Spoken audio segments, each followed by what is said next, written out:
Is the family making you crazy? I've got some tips. Home office coming up, and what has been good about staying home. Welcome to the Hopefulist, a daily talk show hosted by veteran broadcaster Wendy McClure. Join Wendy each day as she shares her life lessons that transformed her from perpetual pessimist to the ultimate hopefulist. The perfect morning show to get you caught up on the day's top stories while sharing insights that will lead to positive transformation and bring out the hopefulist in you. For more inspiration, visit hopefulist.com. And now, here's your host and hopefulist, Wendy McClure. Hello and welcome to a Thursday. It is April 2nd, 2020, day 200 of Gotta Get on Ellen. I got to send Ellen a little something today for this milestone. Did you survive the April Fool pranks that people were trying to get over on you yesterday? There is a couple I saw. I saw one that said New Jersey was going to be shutting down all the liquor stores. And then you clicked on the story and it told you that it was a scam. Meanwhile, Pennsylvania, not an April Fool's joke, has opened up some of their state liquor stores for online sales, and it was so busy that the website crashed. People need their alcohol. Gotta do something to pass the time, right? So another prank that I saw was, and this was a friend of mine that lives in another state, saying that the governor had announced to all of the students that this year of school would not count and would need to be repeated. Again, another prank. I don't know if we need any April Fool's pranks. I've never been a big fan of them to begin with. I have some very good news for right here at home in the McClure household. I'm sure that you will be just as excited as I am to find I miscounted. I have 19 rolls of toilet paper. I don't know how I miscounted, but I have 4 more rolls than I originally thought. So, whew, 19 rolls to go. I've been bunching a little bit more. It's made me a little too TP crazy, but no, I'm going to scale back again. I'm going to scale back. Got to preserve that toilet paper.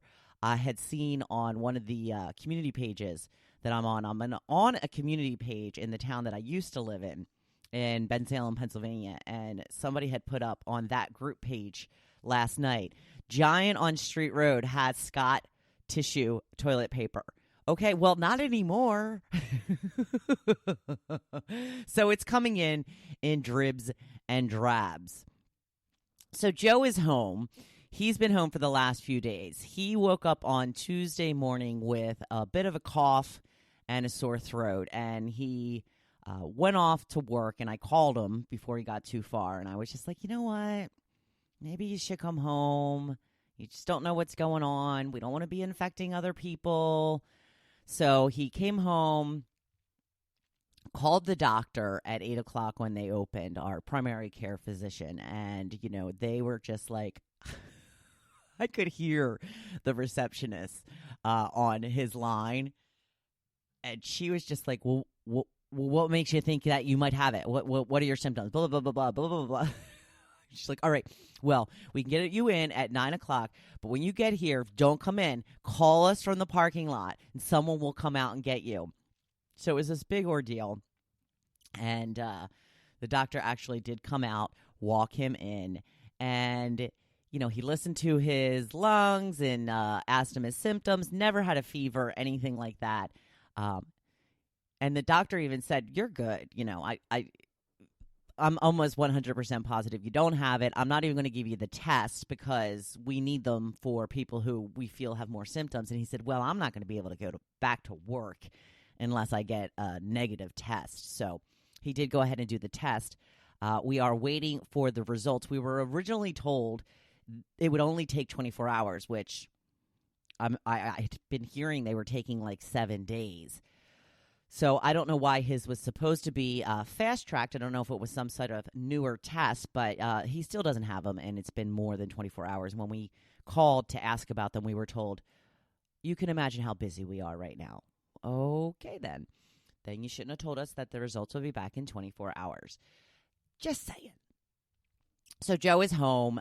This is day 3, and it on the agenda for today is creating a work area for me in one of the bedrooms because I do the podcast in the kitchen, and I probably would like to continue doing them in the kitchen because I just know that the acoustics are okay in here. And it's not really the kitchen. It's the dining area, which is right next to the kitchen.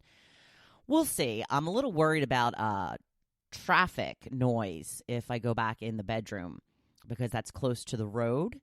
We'll see. Maybe I'll do one in there maybe next week just to test it out and see. So that is on our agenda for today.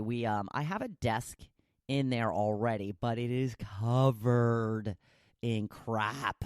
I had cleaned it up a few months ago. I remember talking about how I kept putting it off and putting it off and putting it off, and I finally did do it. And, it's gotten a little messier since then, but I've kept up pretty good. That's the home for a lot of stuff. I just have a lot of stuff on the desk. It's organized. It's just full. So we're going to have to figure out a way to clear that off and make a more workable space because, I have this theory in my mind, and I've had it since I've been married. I don't know where it came from, but I feel like when Joe is home, I am to entertain him. And I don't mean that in a way that, I'm doing tricks and dances for him. I just mean that in the way that I feel I need to be available to either, watch TV with him or chat with him or play a game with him or just be available. So I feel this awkwardness when I'm working from home. So the first day he was home was Tuesday, and I got a little bit of work done, but I stopped pretty early, and that's kind of hung out with him for the rest of the day. Did a little bit of reading. Like, I don't mind reading in front of him because I just know that if he wants to do something, he'll be like, hey, you want to watch a show or something? Or, because if he didn't disrupt me when I was reading, then he would never be able to talk to me because I read all the time. But yesterday I forged ahead, and I did a lot of work yesterday. I got to say, I'm pretty proud of myself. I was very productive yesterday. I got a lot of stuff done. And I really want to be able to not feel guilty, I guess, for doing my work. And, I'm doing it in front of him. And, a lot of it is like listening to videos and stuff. And I put my headphones in on my iPad. It's not a big deal. But, we're gonna clear out this work area later today. And hopefully that will make me feel a little bit better. If I'm away from him, maybe I won't feel as obligated. And again, I don't know where this obligation comes from. We've been married for 8.5 years now, and it still has not gone away. We've discussed it. He's like, I can take care of myself. I'm a big boy. Yeah, I do get all that, but for some reason, it's just still there, which I'm not even sure, like I said, where it came from, because when my mom was married to my dad, he was rarely home. In fact, we went to his friend's house almost every night during the week. In fact, it was the first question at dinner. Are we going to Uncle John's tonight? We would go there several times a week, if not every night. And then when my mom got remarried, he worked nights. So he wasn't home most of the time during the week. So maybe that's why I feel it, because I feel like maybe she paid attention to her husbands when they were home. I don't know. Who knows where these things come from? But, discuss these things with your spouse about each of your expectations. That's one way to get around it. So I had put up a couple of topics yesterday that I wanted to go over, and one of them focuses on the good that's going on right now with all of this craziness. I wanted to hear from you about what it is that you actually like about staying home.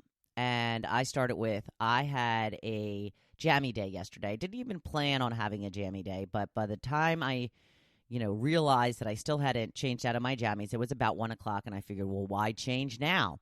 Today, I will shower, get dressed, feel productive because, you just feel a little more productive when you do your normal routine of shower, get dressed, all that kind of stuff. And, I'll probably do my hair, probably will skip the makeup, but, do the things that are going to make you feel the most normal. But every once in a while, it's okay to just have a jammy day. And that's what I did. So Melinda says she has taken up gardening again. Hopefully she'll harvest some tomatoes this summer. I love me some homegrown tomatoes.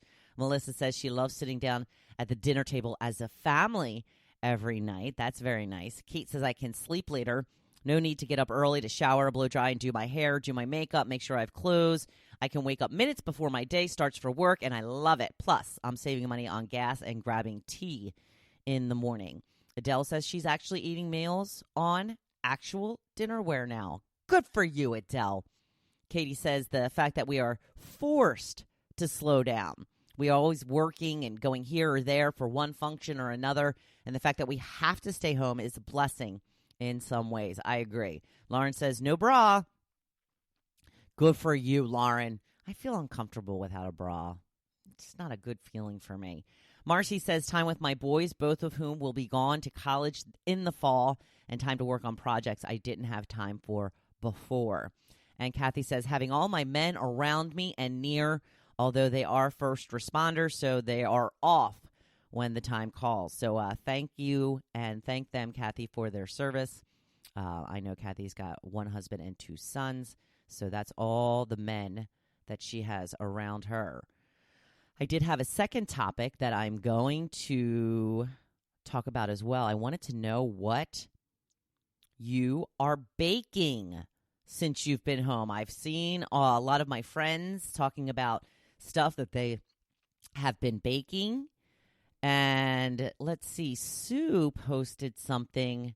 She didn't mention the name of it. It almost looks like a homemade candy cake, from Tasty Cakes. Looks like there's a very thin layer of a cake, then there's a layer of peanut butter, and it looks like it's surrounded in chocolate, but it's just very large rather than like a little round candy cake.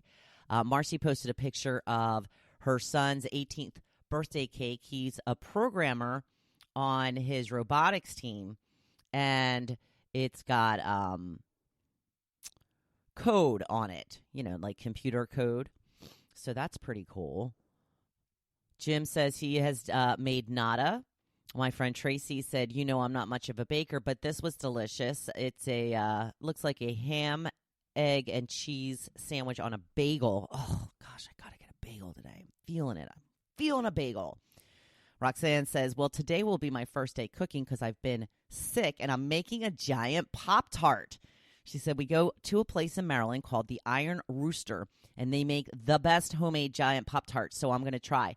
There is a place around here on Long Beach Island that makes giant Pop-Tarts. I've seen them, and I've often thought, I feel like Kellogg's Pop-Tarts will be better, but I don't know. Maybe I got to give it a go. There's a place called The Local around here that I have seen them in their bakery selection. Adele says, no picture because I ate it, but I made a tray of marshmallow chocolate chip brownies. One of our friends chimed in, Adele, you ate a whole tray and stay so skinny. She said, she responded, this quarantine may break me. I saw another post to make sure every few days to try on some button pants because all those leggings and sweatpants lie. It's very true.